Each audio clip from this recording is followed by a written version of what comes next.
नमस्कार भावांनो, blog part 2 मध्ये तुमचं स्वागत आहे। बसमध्ये सकाळ कधी झाली भावांनो काही कळलंच नाही। भावी कार्यकर्त्यांनी मला उठवलं, मग काय भावी कार्यकर्त्यांनी घेऊन निघाले।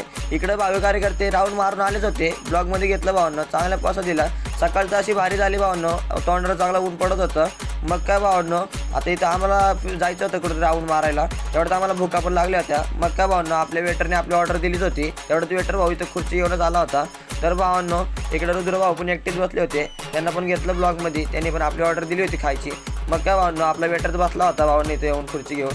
तेवढ्यात नंतर मग भावांनो खाऊन पिऊन निघालो, तेवढं तिकडे कार्तिक भाऊचे पाहुणे कसे पळतात। नंतर भावांनो इकडे खाली समुद्राचा नजारा पाहून तर लय भारी वाटत होतं भावांनो। एक ऊन एका साईडला ऊन आणि एका साईडला पाणी। भावी कार्यकर्ते इकडे चांगले आपला गेम चालू होता भावी कार्यकर्त्यांचा। तेवढी तिकडे लखीम भाऊंची पण एंट्री झाली होती भावांनो।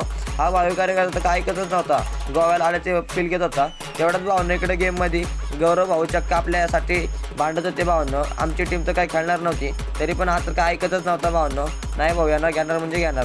तेवढंच भावांनो मी तर काही खेळणार नव्हतो, घेतला आपला ग्रोपवरचा कॅमेरा हातात आणि त्याच्यानंतर मग आपला पण कॅमेरा आपल्या हातात होता। तर त्यानंतर भावांनो सोन्या भाऊची एंट्री झालीच होती। त्याला विश्वास नव्हता बसत की मी व्हिडिओ काढतो का नाही भावांनो। त्याला असं वाटतं मी व्हिडिओज काढत नाही। मग तेवढं भावांनो त्यानंतर त्याच्या माया ब्लॉगमध्ये घेतला, खुशच झाला भावांनो। तेवढ्या नंतर इकडे पोरांचे किडे चालू होते, पुन्हा एक रेटच विचारला भावांनो। रेट सांगा मावशी। 2000ला एक किस्सा आहे फक्त यावंच लागते। माशाचा रेट बघून मासा तर घ्यायलाच लागते भावांनो, यावंच लागतं। तेवढ्यात नंतर भावांनो इकडे रूमाजवळ आलतो, इकडे लाईनच लागली होती भावांनो फ्रेश होण्यासाठी। तेवढ्यात हा भाऊ पण लाईनीतच थांबला होता। त्यानंतर भावांनो रुद्र शेट तर डायरेक्ट झोपूनच गेले ते आल्या एवढा थकला ते काय सांगू भावांनो। त्यानंतर मग शेट तर काय ऐकतच नव्हते भाऊ। त्यानंतर मग संतोनी शेट पण आता झोपलेच होते। त्याच्यानंतर भावांनो आता आपली पण रूममध्ये जायचं होतं मला। त्यानंतर मग आमचे काही किडे काही थांबत नव्हते भावांनो।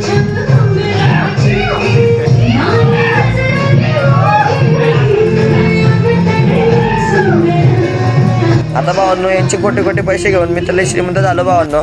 त्यानंतर मग भावांनो आलो नजारा बघायला, कसं वाटतं भावांनो नजारा नक्की सांगा। तर आमच्या भाषेत बोलतो भावांनो, कोकण आमचं सुंदर असा यावं लागतंय।